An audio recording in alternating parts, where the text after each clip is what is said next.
Shalom, shalom, peuple du Seigneur Jésus-Christ. Rendons-lui grâce de ce qu'il nous a donné aujourd'hui de voir ce nouveau jour et surtout pour moi de vous communiquer ce message de sa part. En fait, nous sommes au 16e jour du 7e mois. Ce mois qui est le mois de juillet, mais qui dans les Saintes Écritures est plutôt le 4e mois, et pour les Juifs c'est le 10e mois de l'année civile. Alors nous l'appelons le mois de juillet, mais lui il a appelé chez eux le mois de Tammuz. Ce mois de Tammuz est rempli de symboles pour les enfants de Dieu, pour le peuple de Dieu. En fait, le 17e jour du 4e mois, les prophètes d'Israël avaient publié régulièrement un jeûne qui devait faire 3 semaines. Ils avaient comme ça 4 jeûnes principaux et l'un de ces jeûnes était effectivement le jeûne du 17e jour, à partir du 17e jour du 4e mois. Mais pourquoi? Parce que ce 17e jour du 4e mois représentait pour eux un grand symbole, parce qu'ils avaient subi d'année en année un certain nombre de calamités. La première calamité, c'est le jour où Moïse a brisé les 2 tablettes de la loi parce que le peuple avait conçu le veau d'or. C'était effectivement le 17e jour du 4e mois.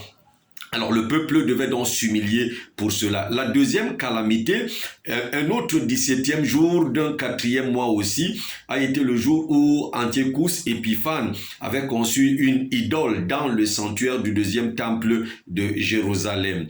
Une autre humiliation, le 17e jour aussi d'un 4e mois, c'est que ce jour, l'armée babylonienne avait fait un siège et a annulé la Corban Tamid, qui est l'offrande perpétuelle. Vous vous souvenez que dans le livre de Daniel, il est dit que l'offrande perpétuelle sera suspendue. Alors c'est donc ce jour-là, un 17e jour du 4e mois, que l'offrande perpétuelle avait été bannie. La 4e calamité est que c'est ce 17e jour d'un autre 4e mois que le chef militaire romain Apostamus avait brûlé le rouleau de la Torah.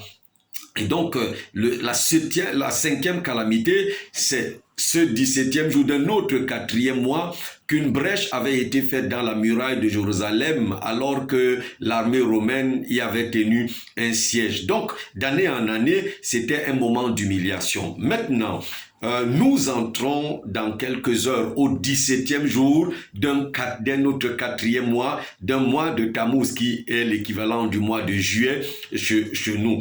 Voici donc ce que pour toi le Seigneur déclare dans le livre de Romains, j'allais dire de Zacharie, le chapitre 8, du verset 18 au verset 23. Zacharie chapitre 8, du verset 18 au verset 23, il est dit ceci. La parole de l'Éternel des armées me fut adressée en ces mots.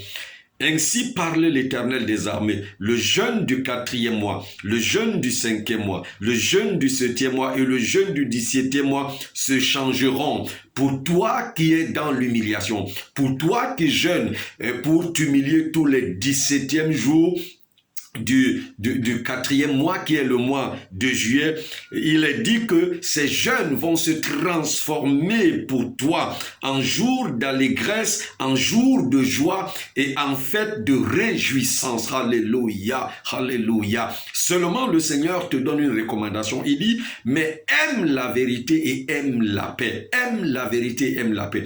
Beaucoup de gens aiment quand on leur donne des messages qui les chatouillent, des messages qui les réjouissent, et n'aiment pas les messages qui les conduisent au salut, des messages qui les écorchent, des messages qui les éloignent du péché. Mais toi, aime la vérité, parce que la vérité, c'est le Seigneur Jésus. Aime les messages de la vérité. Fais la paix autour de toi. La Bible dit, autant que cela dépend de vous, soyez en paix avec tout le monde. Créez une atmosphère de paix autour de vous, une atmosphère de vérité, une atmosphère de sincérité, mais une atmosphère de paix. Réconciliez-vous avec tous ceux avec qui vous étiez en palabre ou en difficulté. Le verset 20 dit, ainsi parle l'Éternel des armées. Il viendra encore des peuples et des habitants d'un grand nombre de villes. Ça veut dire, tu recevras des visites, tu recevras des personnes qui viendront avec des messages, qui viendront avec des dons, des personnes qui sont des aides de destinée arriveront dans ta vie. Église, les habitants d'une ville iront à l'autre en disant, allons implorer l'Éternel et chercher l'Éternel des armées. Nous irons avec eux aussi. Ça veut dire que les gens verront la grâce de Dieu, les miracles, les merveilles de Dieu dans ta vie. Les gens verront comment le Saint-Esprit agit en toi et vont venir avec toi. Et les églises seront remplies et tu auras des gens avec toi. Et beaucoup de peuples, verset 22, et de nombreuses nations viendront chercher l'Éternel des armées et l'implorer chez toi. Alléluia. Si tu aimes la vérité et si tu aimes la paix, le verset 23 dit, ainsi parle l'Éternel des armées. En ces jours-là, 10 hommes de toutes les langues des nations vont te saisir par le pan de ton vêtement et diront, nous irons avec toi, car nous avons appris que Dieu est avec toi. Alors, si tu saisis la vérité, si tu aimes la paix et tu marches ainsi avec le Seigneur, tu verras les choses qui vont t'arriver et tu ne seras donc plus dans l'humiliation, mais tu te réjouiras et tu célébreras l'Éternel des armées. Que Dieu te bénisse et que le 17e jour de ce 4e mois qui est le 7e mois du calendrier grégorien soit transformé pour toi tel que le Seigneur l'a dit. Je suis votre serviteur, le révérend docteur Alain Ruben Guite.